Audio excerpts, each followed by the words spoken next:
You can literally reprogram your identity in less than 10 minutes a day, and it's backed by science. It's not that self-help fluff, though.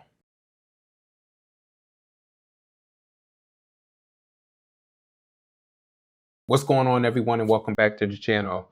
So you're actually now tuning in to episode number 3 of this series. This has been a series that we've been dealing with on transforming your life based on psychology. When I say transforming your life, I'm talking about your mindset, your way of living, even down to your finances and how it can be done based off of psychology. All right. So like I said, it's a series. If you haven't seen episode 1 or episode 2 yet, definitely make sure you check those out. I would almost even say you probably want to watch those before you watch this one. But since you're on here, just stay on here. But definitely make sure you go back and watch those 2 episodes.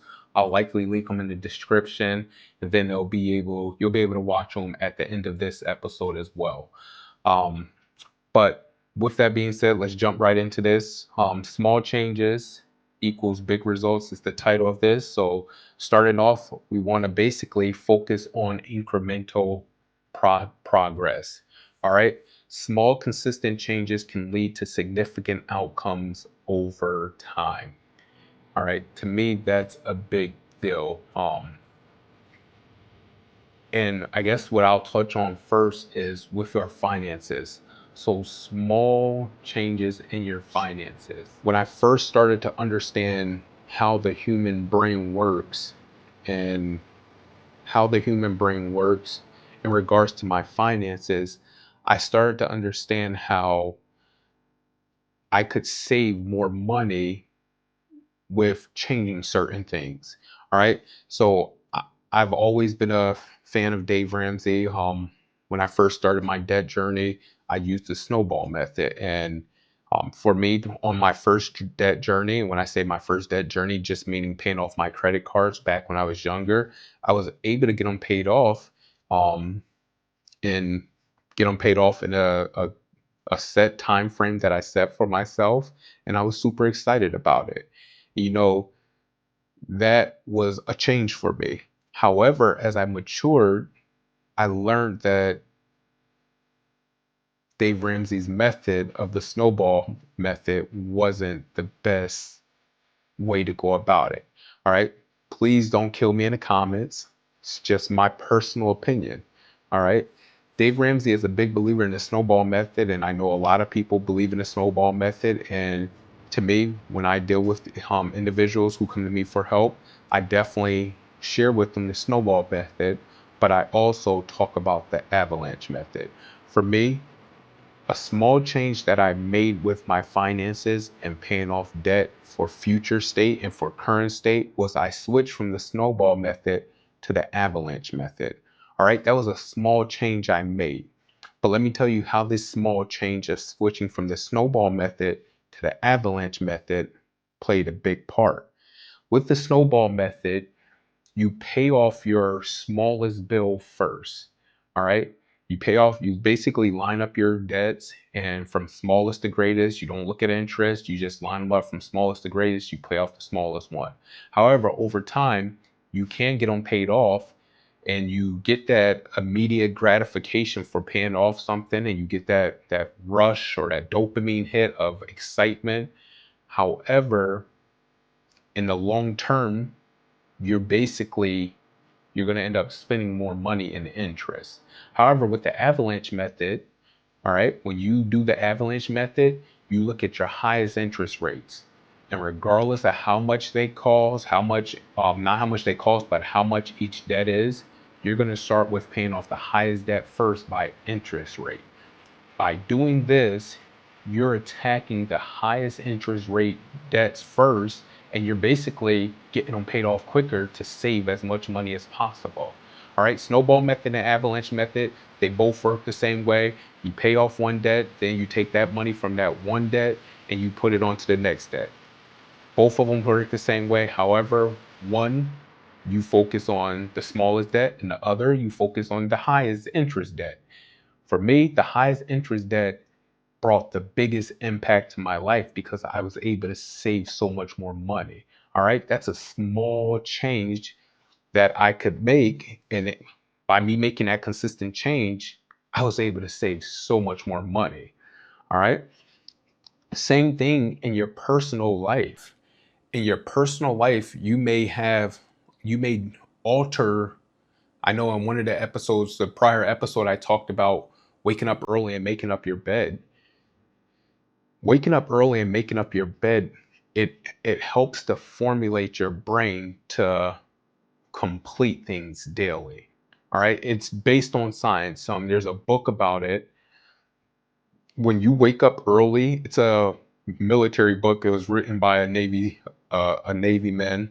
When you wake up early and you make up your bed, it programs your brain to complete tasks before you start the next task. All right. So something as small as waking up early, making up your bed, it builds character in you. It builds a process and a routine. And by you building a simple process and routine, like something like making up your bed, it allows you to build more meaningful processes and routines future. All right. Something that simple, if you can do that, then what else can you accomplish? What else can you do? All right. So the first thing, like I said, you want to focus on incremental processes or progress. You want to look at something small that you'll basically get a big bang for. All right. The next thing is use the fresh start effect. Capitalize on new beginnings or chapter breaks to initiate change. All right. Chapter breaks. For me, and I feel like today I'm going to deal with finances a lot more, and that'll be fine because obviously finances is a big part of our transformation. But chapter breaks for me is every time I was able to pay off a certain debt. Every time I was able to pay off a certain debt, I celebrated that debt that I was able to pay off, even if it was something small. I didn't go back into debt, but it may be I've paid off this debt and I haven't been doing takeout, so I'm gonna have a celebration meal for paying off this debt. All right. You want to celebrate and capitalize on your new beginning.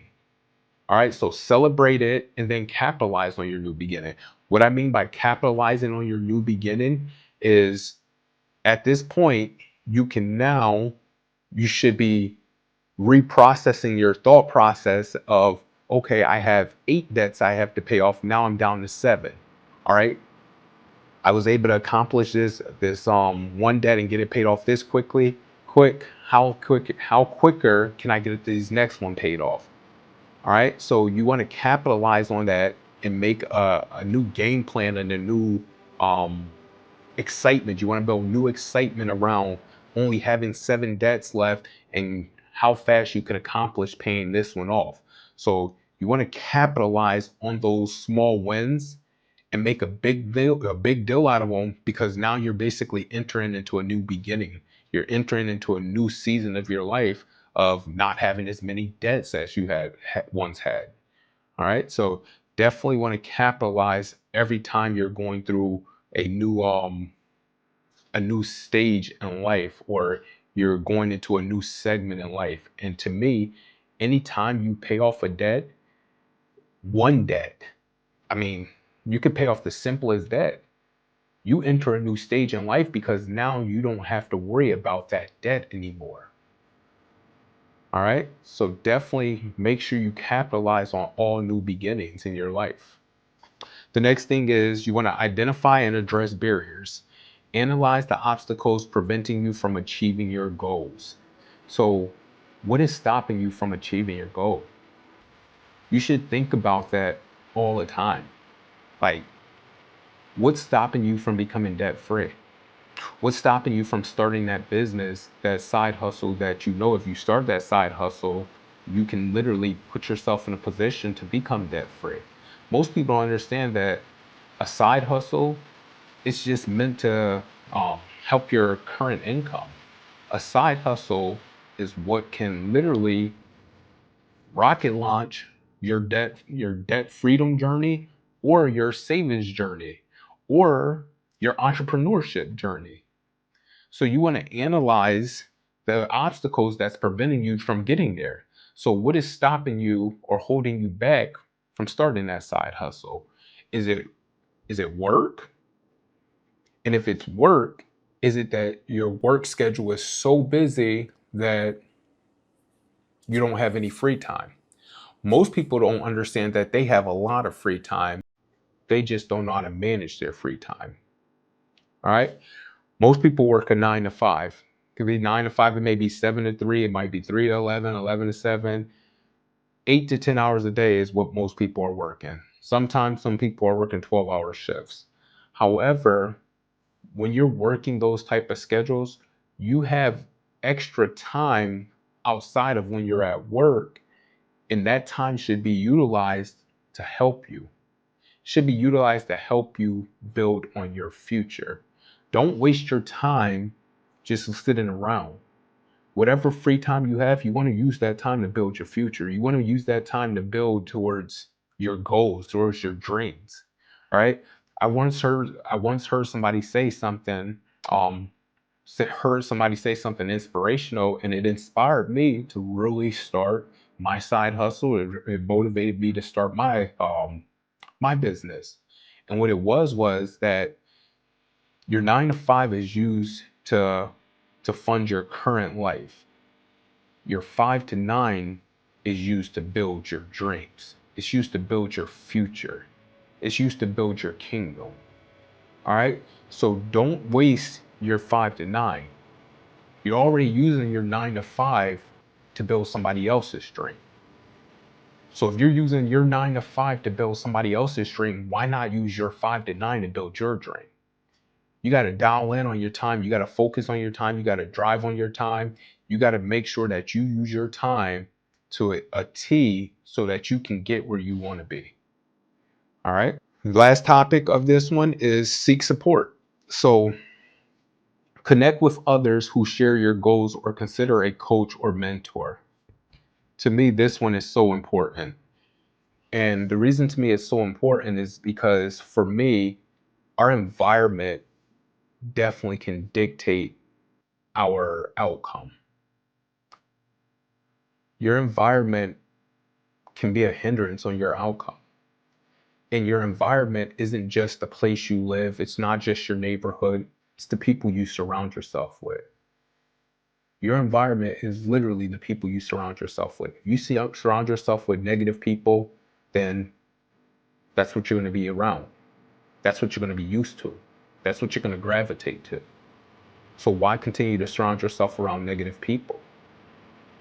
All right. You want to surround yourself with inspirational people. You want to surround yourself with people that inspires you to be great.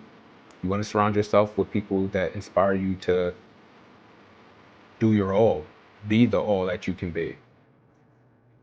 And if you don't have friends or family members that are like that, then maybe you need to go find some new friends. Maybe you need to connect with other people. You need to jump on some forums, some blogs, and meet some different people who have a mind like you. You're not always going to find the network or the circle that you need to be with in your current state. The network of people who you may need to connect with may be in a whole nother state than you. It may be in a whole nother city. And that's fine. But you need to connect with those people because those people are going to be the people that push and motivate you to get to where you want to be. And if you can't find a forum or a group like that, then get a mentor. Uh, I'm super. I am. I am one of those people who are pro mentors. I literally hired a mentor. I got my mentors on my 9 to 5 who teach me how to be the best I can be in regards to leadership, in regards to supply chain. But my mentors can't teach me how to start a business because my mentors, they didn't start a business, they worked for a business.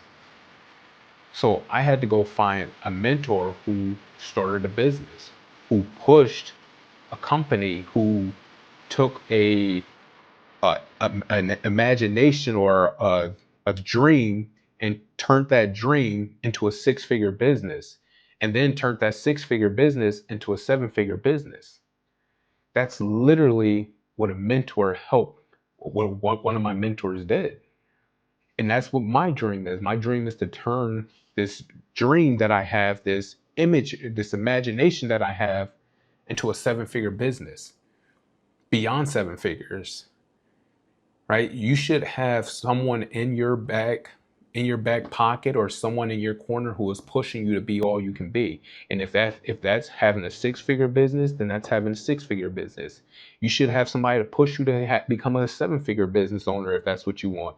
If you want to become an 8-figure or a 9-figure business owner, you're going to need somebody there to help you get there.